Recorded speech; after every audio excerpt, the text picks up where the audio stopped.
Why Gita shloks continue to inspire despite abandoning the path of bhakti?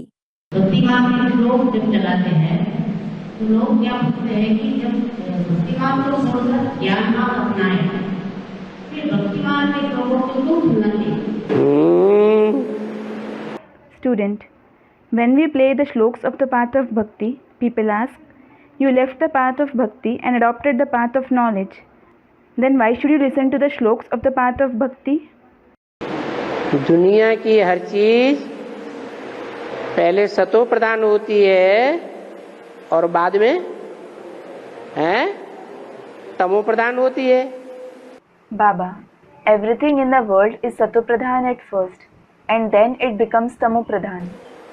तो जब द्वापर शुरू हुआ So, when the Copper Age began, तो द्वापर में पहला शास्त्र कौन सा बना?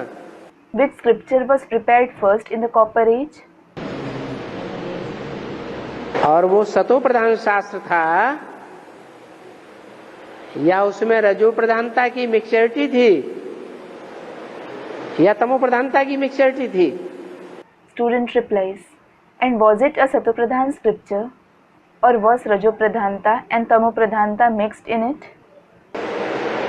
बोलो। Tell me. हैं? आदि में सतो प्रधान था। Student replies, it was Sato Pradhan in the beginning. वही सतो प्रधान शास्त्र गीता शास्त्र उसी के श्लोक यज्ञ के आदि में सुनाए जाते थे। That very Sato Pradhan scripture of the Gita, its shlokas were narrated in the beginning of the yajna. और उसी गीता के श्लोकों का ईश्वर के अनुसार ईश्वरीय वाणी में अर्थ हो रहा था। And those very Gita shloks were being explained in the Ishwariya Vani according to God. जिस वाणी को बाद में मिट्टी में दबा दिया गया। That Vani was buried in the ground later on. और फिर बाद में And then वेद वाणी चल पड़ी। the Ved Vani was narrated. तो वेद पुराने हुए या गीता शास्त्र पुराना हुआ? So, are the Vedas old or is the scripture Gita old? ज्यादा पुराना क्या है? गीता पुराना है। What is older? The Gita is older. तो गीता के श्लोक सात्विक हैं या तामसी हैं? So, are the shloks of the Gita sattvic or are they tamsi? उनके अर्थ तामसी किए गए हैं बाद में। Their meanings were made tamsi afterwards. लेकिन गीता के श्लोक तो सात्विक ही हैं। But the shloks of the Gita are certainly sattvic. उनका भाव समझने की बात है। It is about understanding their purport. तो श्लोकों का अर्थ श्लोकों का भाव वो प्रधान है। The meaning of those shloks, their purport is important. इसलिए बोलते हैं भाव प्रधान विश्व रचि राखा। This is why it is said, Bhav Pradhan Vishwarachi Rakha. Meaning, your world is created according to the intentions with which you perform deeds. अर्थ से ही भाव निकलता है। The intention is derived from the meaning.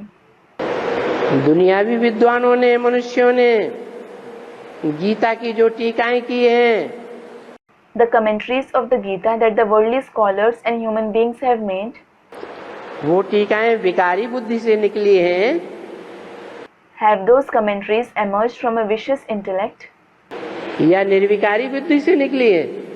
or a viceless intellect? हैं? विकारी बुद्धि से निकली हैं। They have emerged from a vicious intellect. और भगवान स्वयं आकर के God himself comes and उन्हीं गीता के श्लोकों का those very shloks of the Gita, जो भगवान शिव बाबा कहा जाता है, God who is called Shiv Baba, जो शिव बाबा सृष्टि के आदि में भी मौजूद रहता है, मध्य में भी रहता है, अंत में भी रहता है। The one who is present in the beginning, in the middle, as well as in the end of the world. वो गीता के श्लोक किसने बनाए होंगे? Who would have written those shloks of the Gita? है? अरे वो गीता के श्लोक बनाए किसने होंगे? Arey, who would have written those shloks of the Gita? हैं? किसने? हैं? Who? वो ही शिव बाबा जिसे व्यास भगवान कहा गया। That very Shiv Baba, who was called God Vyas. है तो हीरो पार्टधारी ना। He is certainly the hero actor, isn't he? बाद में वो कवि तो रहा नहीं। Later on, that poet certainly didn't exist. कविम पुराणम अनुशासितारम। Kavim Puranam Anushasitaram.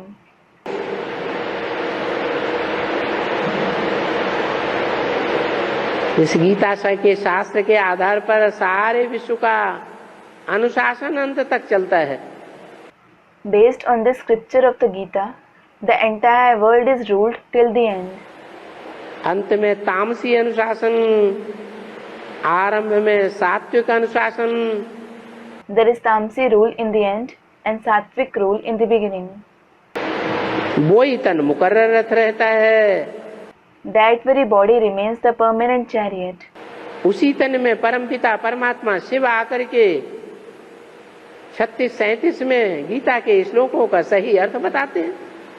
The Supreme Father, Supreme Soul Shiv comes in that very body and explains the right meanings of the shloks of the Gita in 1936-37. संगम के आदि में भी वही अर्थ है और संगम के अंत में भी वही गीता के श्लोकों का अर्थ होता है, भाव आता है। The meanings and purport of the shloks of the Gita remain the same in the beginning as well as the end of the confluence age. तो गीता के शाब्दिक श्लोकों के ऊपर जाएंगे या उसके भावों को पकड़ेंगे? So, will you focus on the words of the shloks of the Gita or will you grasp their intent? शब्दार्थों के भावों को पकड़ना है या Do you have to grasp the intent of the words? दुनियावी रीत से जैसे श्लोक सुनते हैं, सुनाते हैं,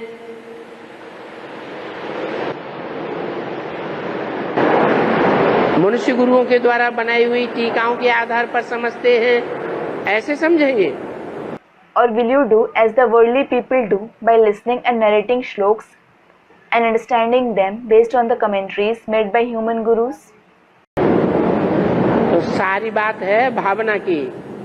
So, everything depends on the intention.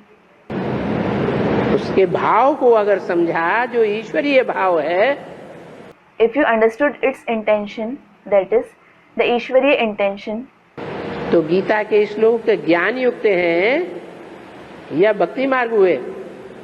are the shloks of the Gita Gyan Yukt, that is full of knowledge, or are they of the path of bhakti? भक्ति माने अंधश्रद्धा Bhakti means blind faith, और ज्ञान माने? and knowledge means? ज्ञान माने अंधश्रद्धा का नाम निशान नहीं। Knowledge means there is no name and trace of blind faith. वही गीता का श्लोक है, धर्म क्षेत्र Kurukshetra. It is the same shlok of the Gita, Dharma Kshetre, Kurukshetre. उन्होंने धर्म क्षेत्र द्वापर में लगा दिया। They have considered Dharma Kshetre to be in the copper age. अरे अनेक धर्मों का धर्म युद्ध का क्षेत्र द्वापर में कहाँ होता है? Arey, how is the battlefield of numerous religions present in the copper age? अनेक धर्मों का टकराव द्वापर में होता है या कलयुग के अंत में होता है? Do numerous religions clash in the copper age or at the end of the iron age? कहाँ होता है? When does it happen? कलयुग के अंत में होता है। At the end of the iron age. तो ईश्वरीय ज्ञान के अनुसार उसके अर्थ लगाना। So you have to derive their meaning according to the Ishwariya knowledge.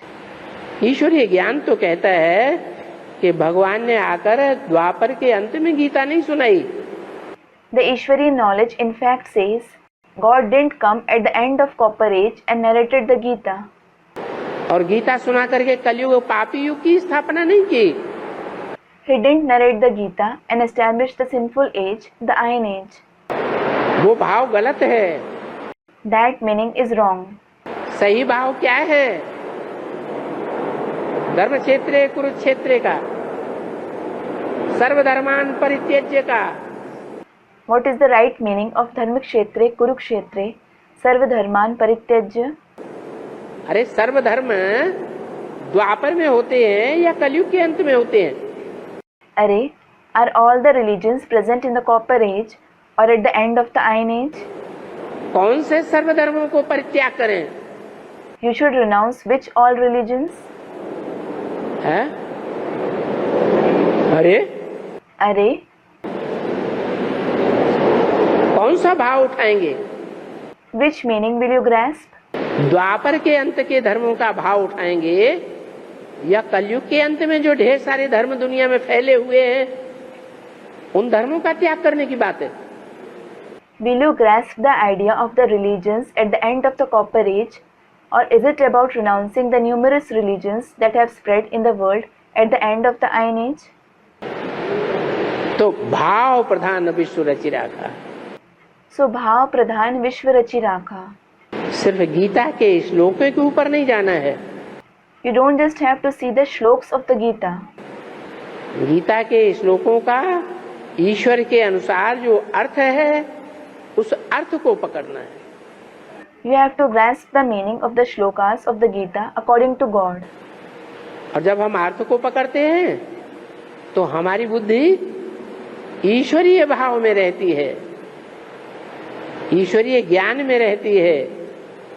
And when you grasp the meaning, your intellect becomes engaged in the Ishwariya intention, the Ishwariya knowledge. अन्य श्रद्धा युक्त हमारी बुद्धि नहीं है। Your intellect isn't full of blind faith. श्रद्धा विश्वास अच्छी चीज है, Faith and veneration are good, लेकिन उसके साथ अन्य शब्द नहीं होना चाहिए। but there shouldn't be the word blind with it. अंधा अर्थ किया है। गीता की टीकाओं में मनुष्य गुरुओं ने The human gurus have derived blind meanings from the commentaries of the Gita. अगर हम भी उन्हीं अर्थों में रमण करते हुए गीता के श्लोकों को सुनते हैं, सुनाते हैं, टैप रिकॉर्डर में लगाते हैं, तो हमारा भी भक्ति मार्ग है। If you also listen, narrate the shlokas of the Gita or play them on the tape recorder, delighting in those very meanings, yours is also the path of bhakti. तो क्या करेंगे?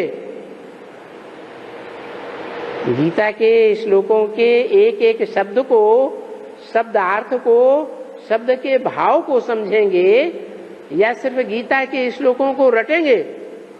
So, what will you do?